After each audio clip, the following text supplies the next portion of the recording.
dari kehidupan kita, dari kepribadian kita, ialah tahap ketika hawa nafsu itu menguasai diri kita. Itu masa kanak-kanak kita. Pada tahap yang kedua, realitas, kenyataan yang mengatur perilaku kita ini. Nah, kemudian yang pertama disebut primary process thinking, yang kedua disebut secondary process thinking. Dan Freud hanya berbicara sampai tahap yang kedua saja. Sampai akhir hayatnya dia tidak membicarakan tahap yang ketiga.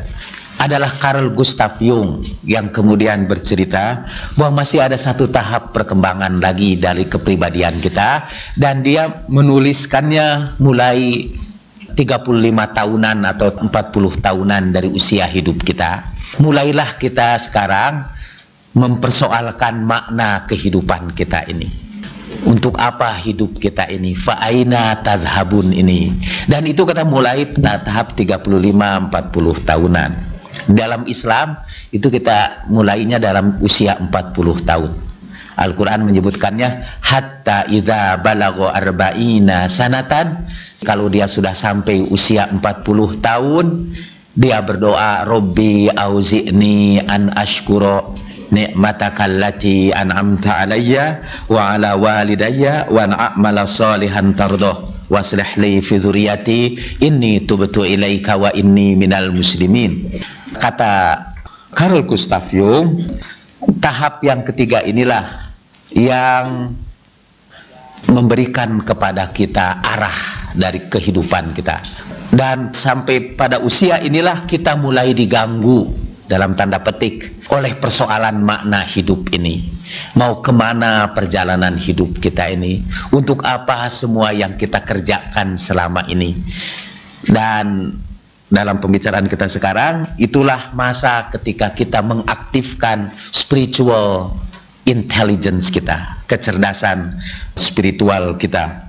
Kata Danah Johar dalam buku ini, we use SQ, kita menggunakan SQ to deal with existential problems, untuk berhadapan dengan masalah-masalah kehidupan, masalah-masalah eksistensial.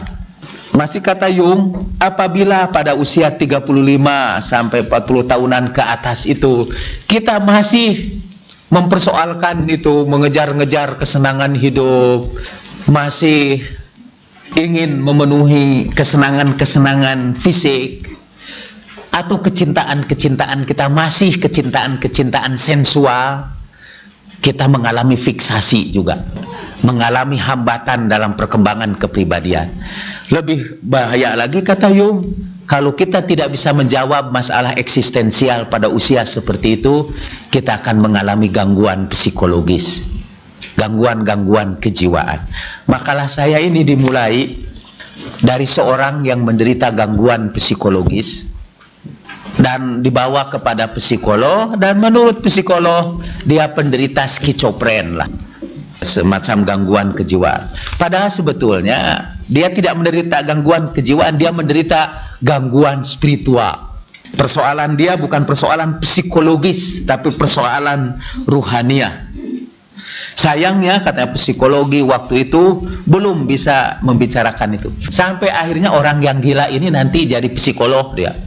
Karena di dalam periode kegilaannya itu dia seperti mendengar suara bisikan. Jadilah kamu seorang healer, kata, seorang penyembuh, seorang pengobat. Dan dia setelah itu sembuh, ajaib. Kemudian dia daftar ke Fakultas Pascasarjana Psikologi. Dia mempelajari psikologi yang lebih dalam lagi, namanya David Lukoff. Dan kemudian dialah yang memasukkan untuk pertama kalinya dalam buku DSM. DSM adalah buku semacam alkitabnya untuk gangguan-gangguan kejiwaan. Di situ didaftar berbagai penyakit jiwa.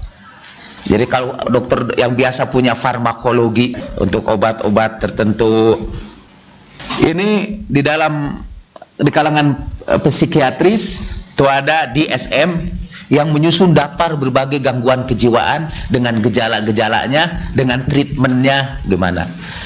Dan untuk pertama kalinya David Lukoff memasukkan satu jenis gangguan kejiwaan, Macam-macam kan gangguan kejiwaan itu. Yang paling populer di kalangan ibu-ibu dan bapak mungkin paranoida, kan tadi skizofrenia. Ini dia tambahkan satu lagi yang dia sebut religious problems, problem-problem keagamaan. Kalau orang tidak pada usia 35-40 tahunan ke atas tidak bisa menjawab pertanyaan-pertanyaan keagamaan, seperti apa makna kematian, untuk apa tujuan hidup kita ini sebenarnya, dia akan mengalami kegelisahan eksistensial, dan itu hanya bisa dijawab dengan mengembangkan kecerdasan spiritual kita. Jadi salah satu definisi kecerdasan spiritual yang sudah saya sebutkan adalah kemampuan kita untuk memberikan makna. Yang kedua, kecerdasan spiritual juga kita pergunakan untuk mengembangkan diri kita, potensi kita, sampai tingkat yang tidak terbatas. Saya ingin bacakan di sini beberapa indikator dari orang-orang yang cerdas secara spiritual, sekaligus mengukur tingkat kecerdasan spiritual kita. Karena dalam perbincangan kita sebetulnya sekarang kita ingin membicarakan apa tanda-tanda orang-orang yang cerdas secara spiritual intelligence. Tapi sebelum sampai ke situ nih, sambil melihat buku ini. Jadi sebetulnya kata Frankl, sepanjang hidup kita tidak menunggu sampai 35 atau 40 tahun.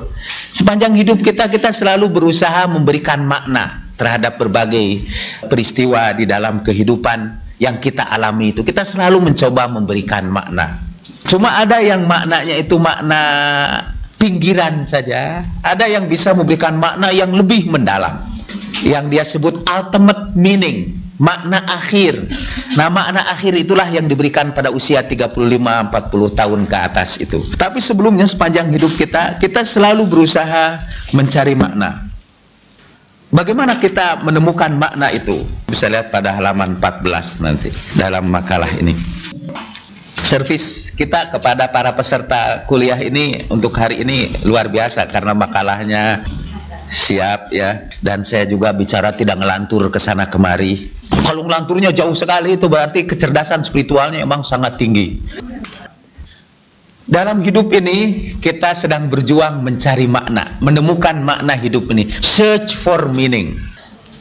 Viktor Frankl bercerita tentang situasi ketika makna itu muncul, membersit, dan kalau kita sudah mampu menemukan makna itu, kita merasa hidup kita bermakna, kita akan mengubah jalan hidup kita.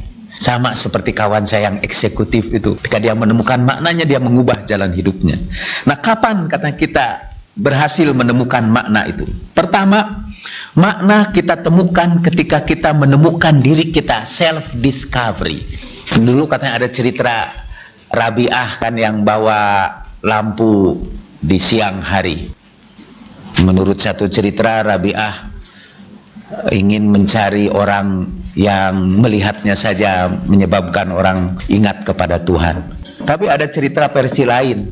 Dulu kata di Yunani ada orang juga yang bawa lampu siang hari ke tengah-tengah pasar. Ditanya, mau cari apa kamu ini bawa lampu? Aku mau mencari diri. Kita kadang-kadang tidak tahu siapa diri kita. Who am I? We don't know who I am, who we are.